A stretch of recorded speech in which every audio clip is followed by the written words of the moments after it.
Welcome to Walk in the Park. My name is Tony Ingram, your host.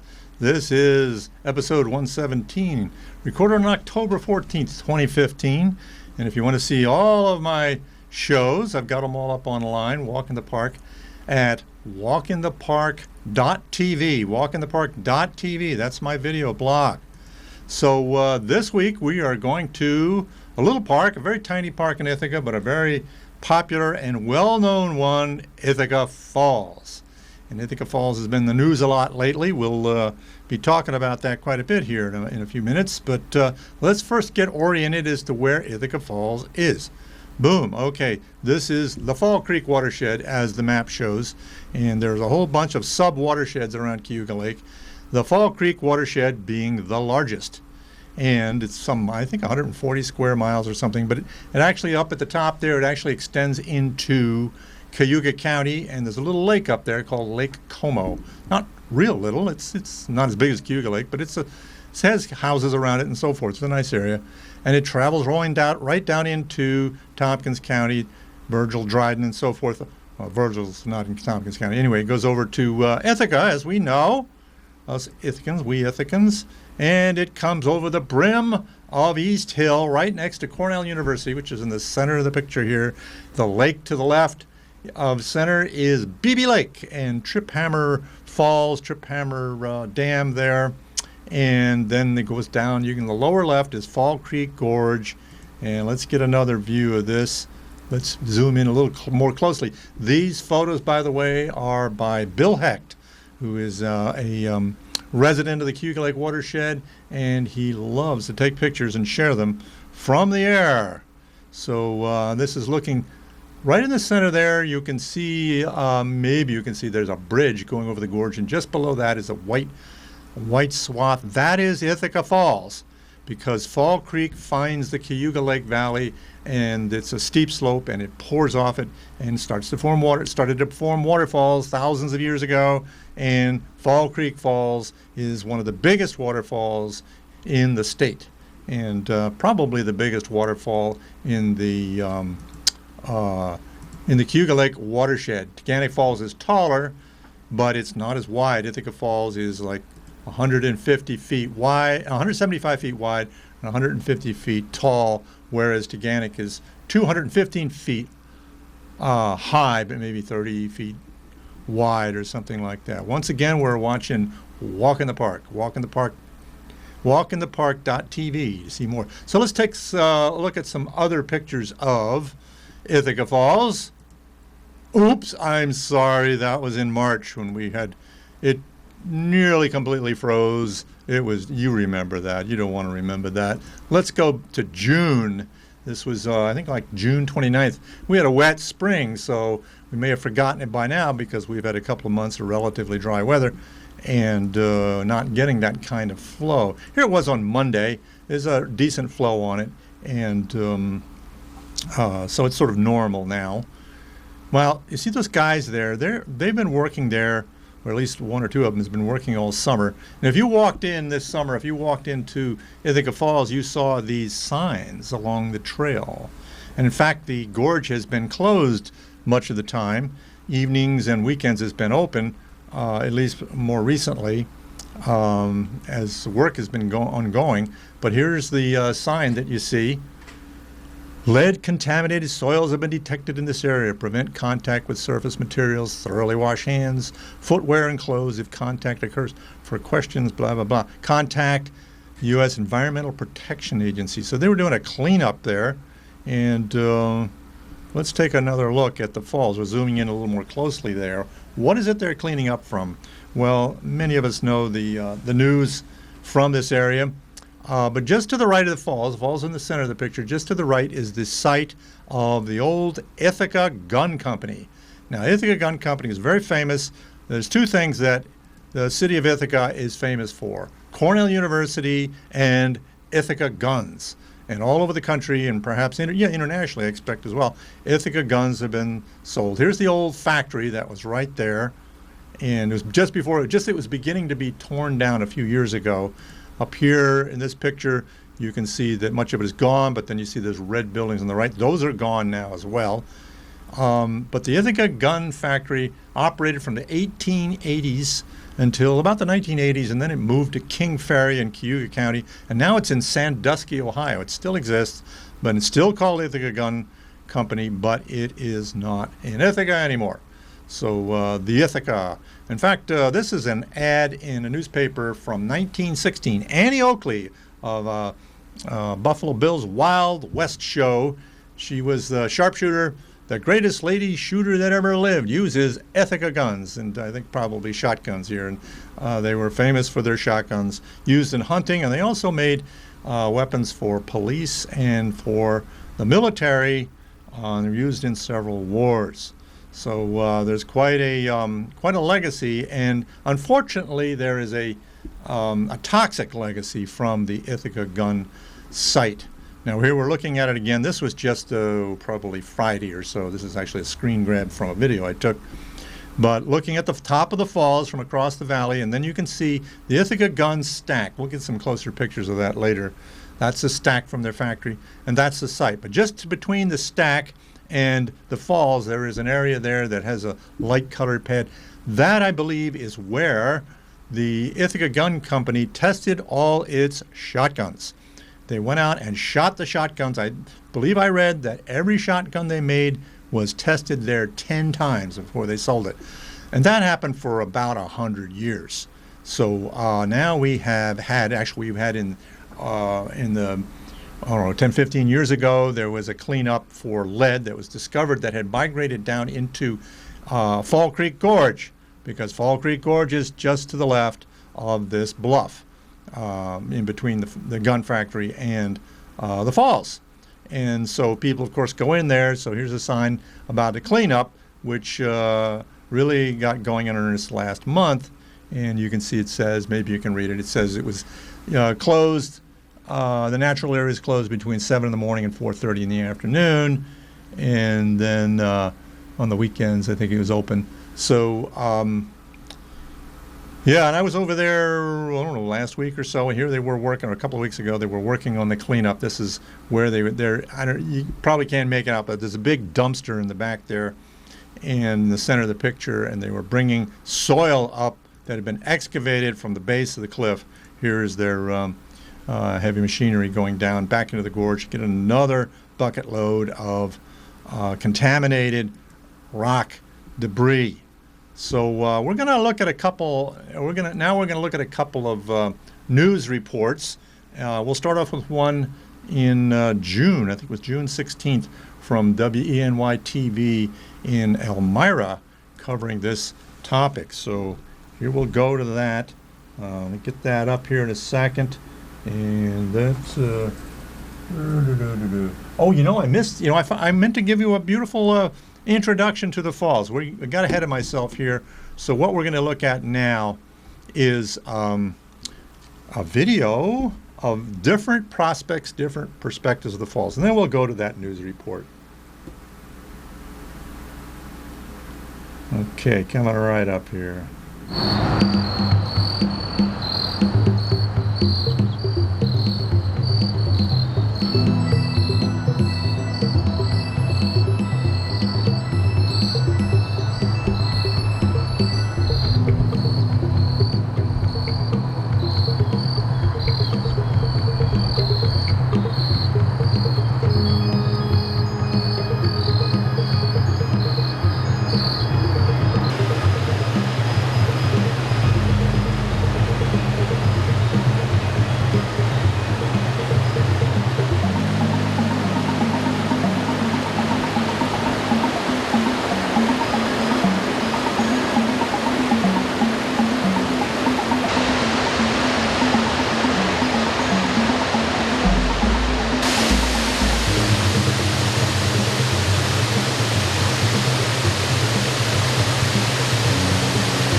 Okay, I took that video about 5 days ago and edited it since then.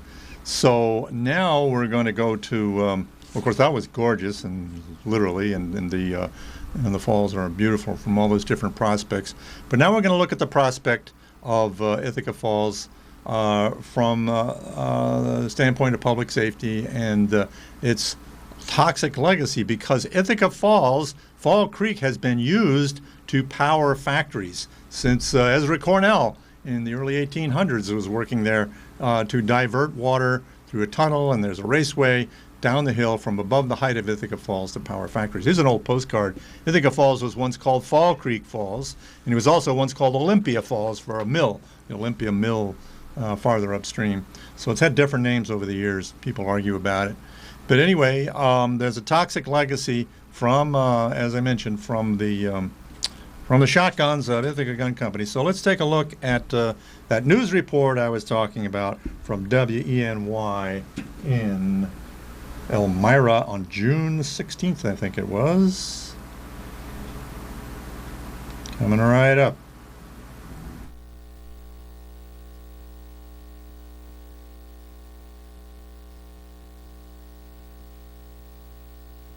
Today, the city of Ithaca announced that soil containments taken at the bottom of the Ithaca Falls have tested positive for lead and are posting a warning for visitors. However, one Ithacan says he's been fighting for the area to be cleaned up for 15 years now. WY's Logan Wilson joined us in the studio with more on the matter. Logan. Jen, the sampling was conducted as part of the city's environmental restoration project. According to the city, the affected areas at the base of the gorge wall south of the Ithaca Falls. The city did post signage to warn visitors so they can limit their exposure with soils in the vicinity. City Community Development Director Nels Bones says the main issue is physical contact and people should use caution and wash their hands if they come in contact with the soil. However, Walter Hang of Toxics Targeting, an environmental firm, says this issue has been something he's been fighting for 15 years. Walter says the city's incompetent cleanup effort is affecting visitors. So on days when the sun is shining, it's drying out the soil, the dust can then be mobilized. It's very breezy today, and so you can breathe the dust. It can get into the creek. It can flow into Canandaigua Lake, which is where 30,000 people get their drinking water. So this is a threat to public health that should have been cleaned up years and years ago. Walter believes the lead contaminants come from the old Ithaca gun factory that was located above the falls. The city says they are working to get additional testing for the area and working with the EPA and state DEC. Reporting in the studio, Logan Wilson, WENY News. Okay, so I have another news report that was done last month. Let me see what the date, if I can figure that on anyway. I think it was September 14th. This one from Time Warner Cable News, and we're on Time Warner Cable here. So not a real good capture from this video, so I apologize for the quality of this, but let's take a look at their report last month. Coming right up.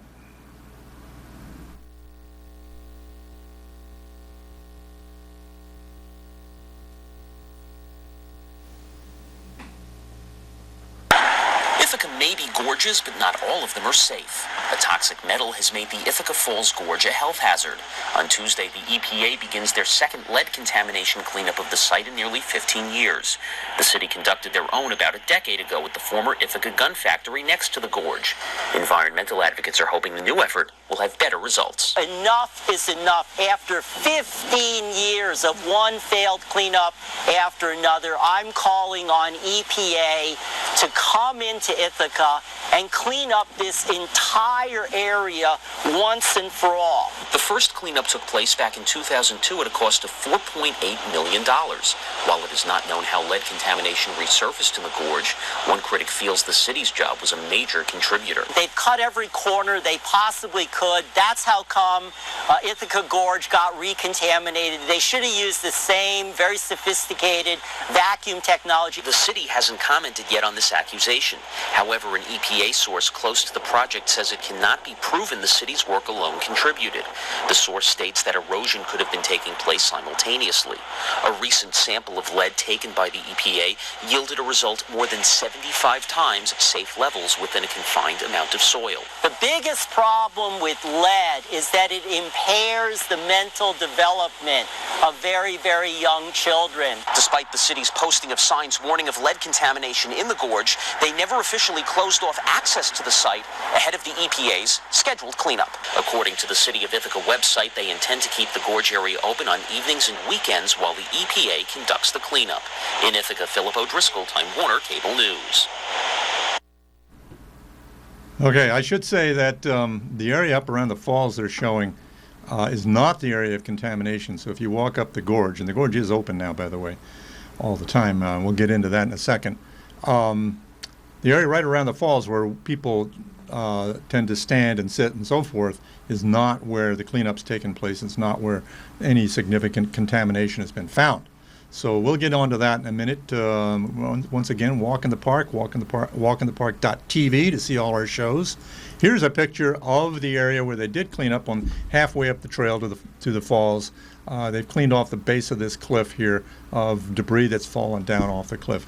But I'll let Don Graham of the Environmental Protection Agency tell you more about that in this next clip. Coming right up.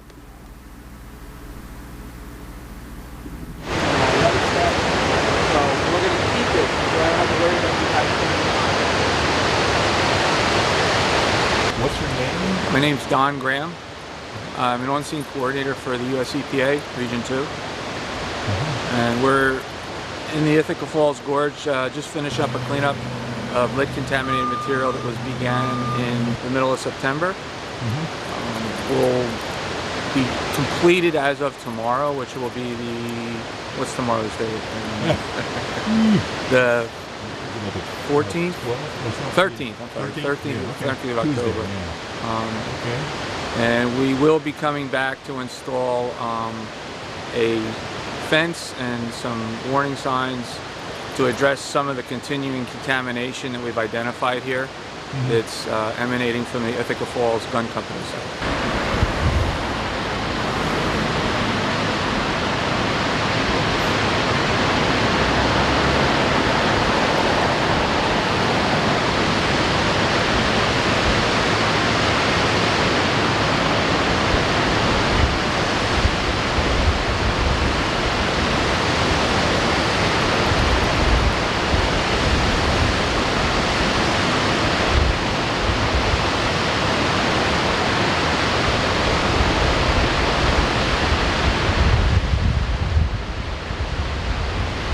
Yeah, there's erosion from the cliff face itself, and there seems to be some amount of lead-contaminated material still in the soil along the slope of the cliff.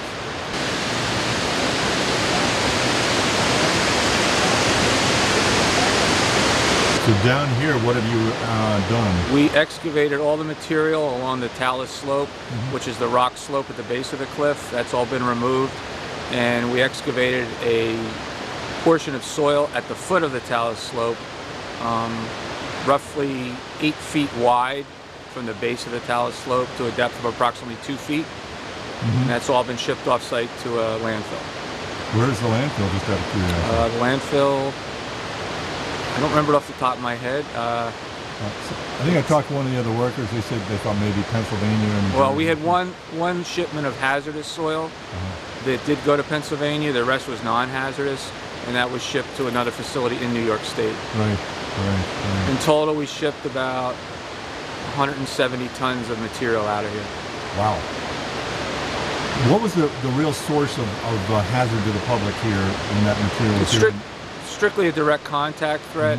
If somebody were to pick it up in their hands and put their hands in their mouths, similar to lead paint in buildings when people had lead paint and children eating lead paint. It's not something you're going to inhale. It's strictly like dust. I know, well, theoretically dust, but the nature of the material here, it's not dusty down here. It's very coarse material. It's very moist down here, so it's more of a contact threat more than anything else. Okay. So with the up on the top of the bluff, which is where the slope is, where the Ithaca Gun Company was, that's where the source of the material is, the lead. Or was. We think most of the source has been removed, and this is just residual material that's bound up in the cliff face itself. Oh, really? Yeah. Oh, it's on the cliff face Well, itself. yeah, in the cliff face itself. Okay. So up above, we don't really expect to see more migrating. Yeah, we're hoping that pretty much the major load of lead has been removed from the site. So were you involved in the cleanup up there? No, I was not. EPA was back in the early 2000s. We did a limited removal. The city and the state have also been involved, and private party as well.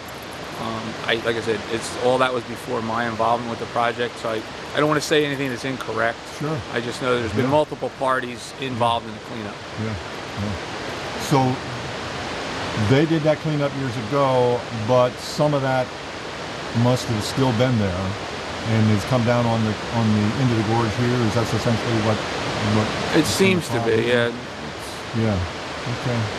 Right. So it's safe for the public to come in here now. It's cleaned up. Yes. And before we leave, we're going to be putting up a temporary fence along the talus slope itself, which is where the new material is redistributing itself. So the area that is of concern will be demarcated with signs and fencing.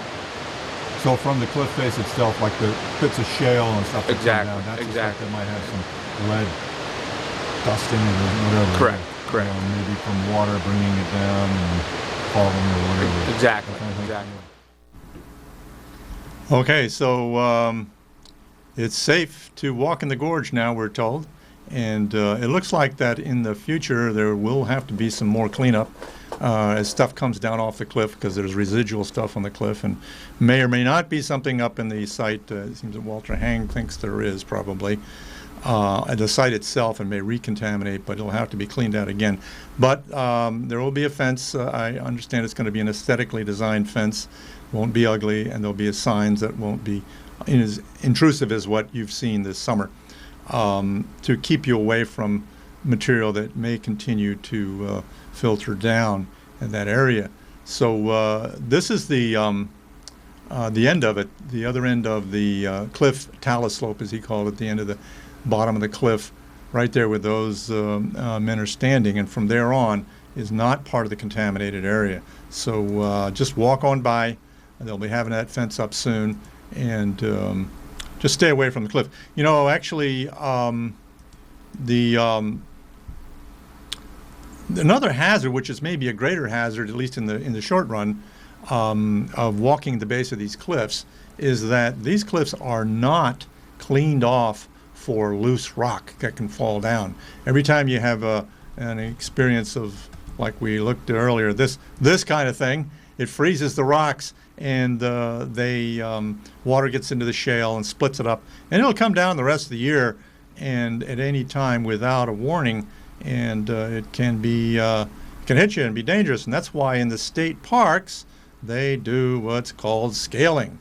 So this happens to be at Watkins Glen, but at Buttermilk Falls and Robert Treman Parks and Fillmore Glen and Stony Brook State Park over in Steuben County, they send a team down the cliff on ropes and rappel down and knock with the fireman's pike, then knock all the winter loosened rock off. They don't do that in Fall Creek Gorge, so that stuff can come down. So stay away from the edge, from the cliff anyway, from the edge of the cliff.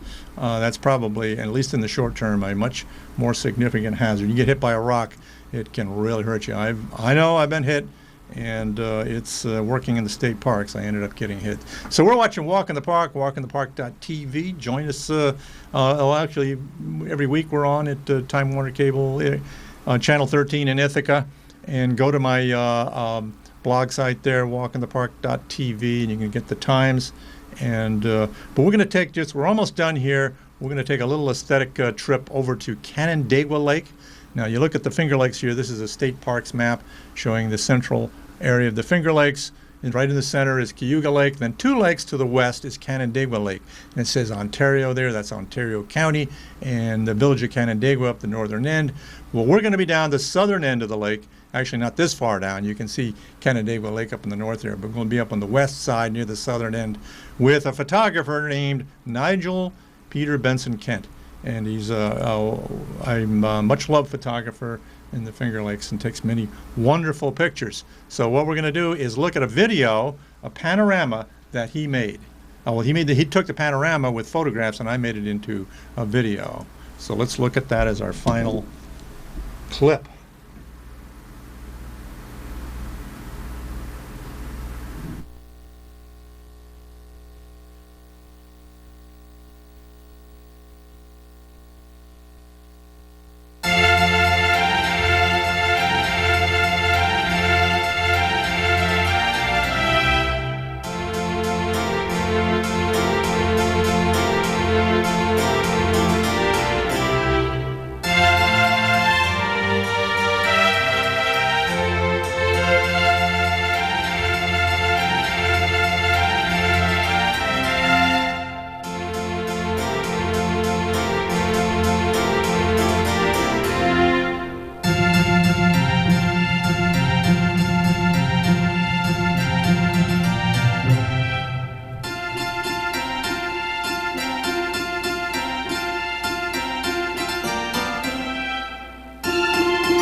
Okay, Nigel stitched together 14 photographs for that incredible panorama. So that's all we have time for today. So thanks for joining me. Walk in the Park, walkinthepark.tv. See all the shows and the schedule that we have on Channel 13 and Channel 97.1 in Ithaca.